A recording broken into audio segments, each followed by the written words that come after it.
Henry VIII died in 1547 and Elizabeth's half-brother, Edward VI, became king at the age of 9.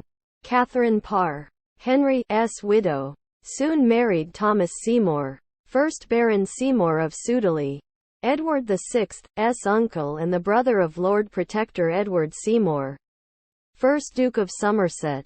The couple took Elizabeth into their household at Chelsea.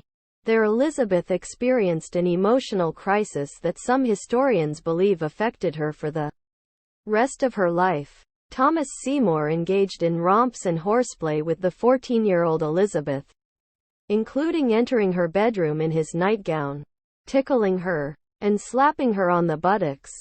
Elizabeth rose early and surrounded herself with maids to avoid his unwelcome morning visits.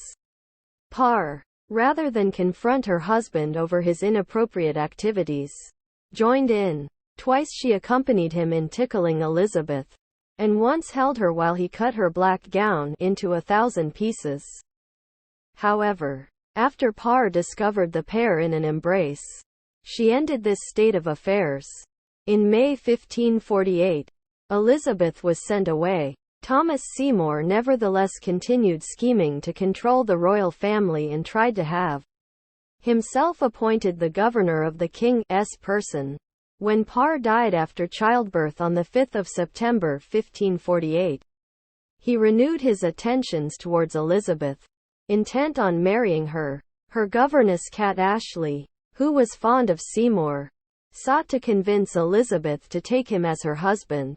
She tried to convince Elizabeth to write to Seymour and comfort him in his sorrow.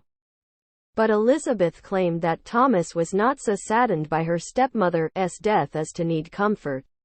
In January 1549, Seymour was arrested and imprisoned in the Tower on suspicion of conspiring to depose his brother, Somerset as protector, marry Lady Jane Grey to King Edward VI, and take Elizabeth as his own wife.